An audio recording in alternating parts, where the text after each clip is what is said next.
नमस्कार दोस्तों Tokyo Olympics Bharat के ओलंपिक्स इतिहास का सबसे सफलतम ओलंपिक्स रहा। इस ओलंपिक्स में भारत ने 7 पदक जीते। इससे पहले 2012 के लंदन ओलंपिक्स में भारत ने 6 पदक जीते थे। तो उन सभी खिलाड़ियों को बहुत बहुत मुबारकबाद जिन्होंने हमारे देश का नाम रोशन किया है, और उन सभी खिलाड़ियों को भी मुबारकबाद जो पदक तो नहीं जीत पाए लेकिन उन्होंने भी अपना खेल दिखाने में और भारत का नाम रोशन करने में कोई कसर नहीं छोड़ी। फिर चाहे वो गोल्फ की खिलाड़ी अदिति अशोक हों जिनकी वर्ल्ड रैंकिंग 200 के आसपास है और ये इनका पहला ओलंपिक्स था, इसके बावजूद भी वो चौथे स्थान पे आई। चाहे वो कमलप्रीत कौर हों या फिर हमारी भारतीय महिला हॉकी टीम। लेकिन अगर आपको पता चले कि भारतीय महिला हॉकी टीम के मैच हारने पर भारत में ही पटाखे बजे तो आपको कैसा लगेगा? जी हाँ, ये शर्मनाक हरकत भारत में ही हुई है। 2-1 से इंडिया आ रही है और इसमें ना जो बगल में लोग रहने वाले वो पटाखे पटका रहे हैं इंडिया। दोस्तों, हमारी भारतीय महिला हॉकी टीम ने ओलंपिक्स में शानदार खेल दिखाया। वो सेमीफाइनल तक गए और सेमीफाइनल में भी शानदार खेल दिखाने के बाद वो अर्जेंटीना से 2-1 से हार गए।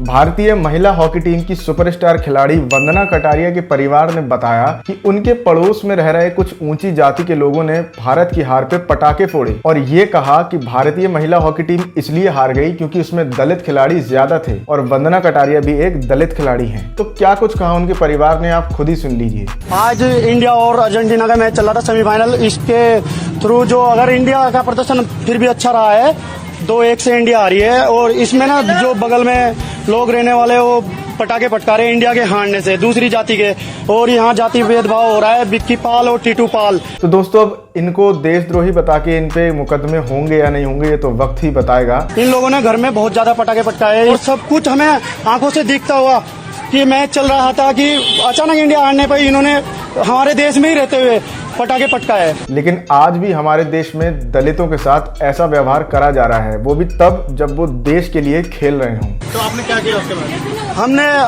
सबको दिखाया और पुलिस को कॉल किया। पुलिस आई, अरेस्ट करके ले गई, लेकिन वे फिर जातिवाद करके निकल जाएंगे क्योंकि ऊंची जाति के हैं, हम छोटी जाति के हैं। और इसी ओलंपिक की गर्मा गर्मी के बीच एक और नाम बदला गया। राजीव गांधी खेल रत्न अवार्ड का नाम बदल के मेजर ध्यानचंद खेल रत्न अवार्ड रख दिया गया, जो कि एक अच्छी बात है। सिर्फ ये ही नहीं, मेजर ध्यानचंद जी को भारत रत्न भी दिया जाना चाहिए, जिसकी मांग भी दशकों से चल रही है। लेकिन जब ये नाम बदला गया तो हमारे पिद्दी ने जी बता के दिखाइए, मतलब संबित पात्रा ने फुदकता पिड्डी है, नमस्ते बिस्कुट खाओ, नमस्ते बिस्कुट खाओ, एक ट्वीट किया, थैंक यू मोदी जी, और उसमें एक तस्वीर थी जिसमें लिखा था द मेजर ध्यानचंद खेल रत्न अवार्ड। अब इस अवार्ड में ध्यानचंद से ज्यादा बड़ी तस्वीर तो मोदी जी की ही थी। मुझे क्रेडिट नहीं चाहिए।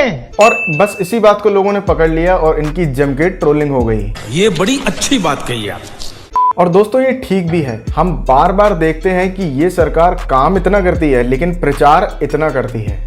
वैसे मैं याद दिला दूं कि अहमदाबाद में एक स्टेडियम है, नरेंद्र मोदी स्टेडियम, जिसका नाम 2014 में सरदार वल्लभ भाई स्टेडियम रख दिया गया था, जिसे बदल के नरेंद्र मोदी स्टेडियम रखा गया। इसी तरीके से दिल्ली में एक स्टेडियम है जिसका नाम था फिरोजशाह कोटला, उसका नाम भी बदल के अरुण जेटली स्टेडियम रख दिया गया था। तो ये तो दोनों तरफ चल ही रहा है, कोई भी दूध का धुला नहीं है। दोस्तों, अब बात कर लेते हैं हेमा मालिनी जी की। हम सब जानते हैं कि बीते दिनों दिल्ली में एक दर्दनाक हादसा हुआ जिसमें 9 साल की बच्ची के साथ दुष्कर्म करके उसको मार दिया गया। इसी पे जब एक पत्रकार ने इनसे सवाल पूछा तो इनका जवाब शर्मनाक था। सबसे बड़ा महिला सुरक्षा का मुद्दा दिल्ली में एक बार फिर से उठा है और इस मसले को लेकर विपक्ष के कुछ नेता तो जरूर ज्वलित दिखे, लेकिन सदन मौन है, चलने नहीं दे रहा है। सदन में इसको लेकर कोई आवाज ही नहीं उठ रही। आप वहाँ पर पूछेंगे, ओम बिरला जी से बात कीजिए।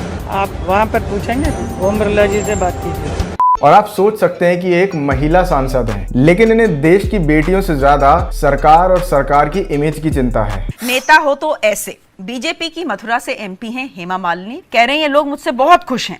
ये भी कह रही हैं कि मैंने काम तो बहुत किया पर मुझे याद नहीं है कि मैंने काम किया। आपको इस बार अपनी जीत पर दोबारा पूरा भरोसा है? भरोसा है क्योंकि मैंने बहुत अच्छा काम किया है and people are very happy with me. So many roads and so many things I have done which I just don't recognise right now. I don't remember much but बहुत सारे काम किए हैं। इस प्रकार की बचकाना बातें किसी के गले नहीं उतरती, लोग मजाक उड़ाते हैं। मतलब आप सोच सकते हैं कि कैसे कैसे लोग हमारे लीडर बन जाते हैं। लेकिन ड्रीम गर्ल हेमा मालिनी अपने झाड़ू लगाने के तरीके पर लोगों के निशाने पर आ गयी। दरअसल न्यूज एजेंसी ANI ने इसका एक वीडियो जारी किया जिसमें हेमा मालिनी हाथ में झाड़ू लिए सफाई करने की कोशिश कर रही थीं। लेकिन मजाल क्या कि उनका झाड़ू जरा भी जमीन को टच कर जाए। आखिरकार सफाई का मामला है, झाड़ू जमीन पर लग गई तो गंदी हो सकती थी। शायद यही सोचकर हेमा मालिनी हवा में ही झाड़ू लहराती रहीं। सिर्फ मोदी जी के नाम पे हमारे लोगों ने ऐसे ऐसे लोगों को वोट दे दिया है जो लीडर तो छोड़िए, विधायक सांसद तो छोड़िए, एक सोसाइटी के सेक्रेटरी बनने के लायक भी नहीं है। जीप नहीं है क्या?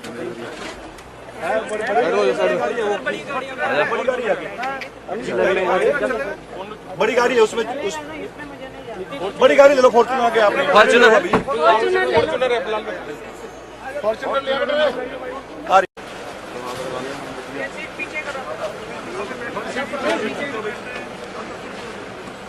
वाह मोदी जी, वाह वाह वाह। वो तो हमेशा ऐसे कुछ न कुछ जरूर कहेंगे, उनका काम है वो। दोस्तों अब बात करते हैं उत्तर प्रदेश बीजेपी अध्यक्ष स्वतंत्र देव सिंह की। आज तक के पंचायत आज तक कार्यक्रम में आए स्वतंत्र देव सिंह से जब ये सवाल पूछा गया कि क्या देश में महंगाई है या नहीं, तो उन्होंने कहा देश का तो नहीं पता पर उत्तर प्रदेश में कोई महंगाई नहीं है और उत्तर प्रदेश का इंसान बहुत खुश है। महंगाई है या नहीं है? उत्तर प्रदेश में महंगाई नहीं है। महंगाई नहीं है उत्तर प्रदेश में नहीं। 100 रुपए लीटर के पार वाले पेट्रोल डीजल के पेट में हंस हंस कर दर्द होने लगा।